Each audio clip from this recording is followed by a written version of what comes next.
প্রিয় দর্শক শ্রোতা, আজকে আমি আবার চলে এসেছি আমার এক ভাইয়ের দোকানে। এখানে তিনজন উপস্থিত আছে। আজকে আমি প্রশ্ন বলবো, দেখি প্রশ্নের উত্তরে তারা কি বলে।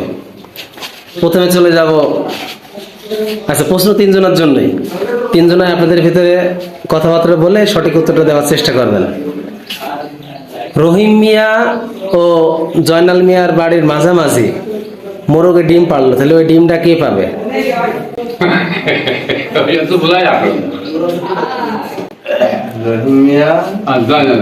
ও জয়নাল মিয়ার বাড়ির মাঝামাঝি।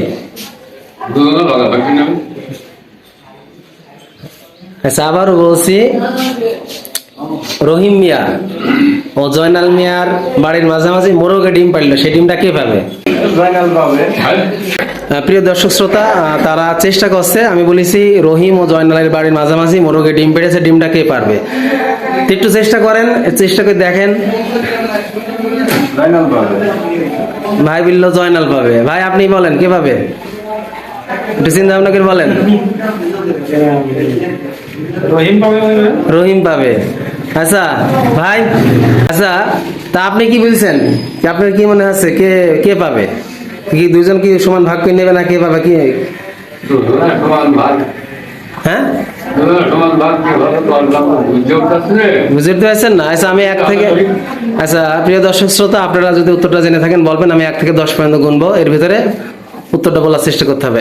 1 2 3 4 5 6 7 8 9 আর 1 কাউন্ট করবো 10। ডিমই পারিনি কেন? আমার একটু বুঝি বলেন বিষয়টা। মোরগে ডিম পারে না, মুরগিতে পারে, তাই তো? ও প্রিয় দর্শক শ্রোতা, আসলে অ্যান্সার 100 এর ভিতরে কোনো সন্দেহ নেই। অনেক ধন্যবাদ। এই ধাঁধা অংশে গ্রহণ করে আপনাদের কেমন লাগছে? মনের অনুভূতিটা বলেন। ভালো। আসলে এটা একটা সাধারণ জ্ঞানের খেলা। দেখা যাচ্ছে অনেক সময় প্রশ্ন ধরলে হয়তো একটু হাসি তামাশা হয়, কিন্তু এটা পারার পরে তো আসলে ভালো লাগে, খারাপ কিছু না।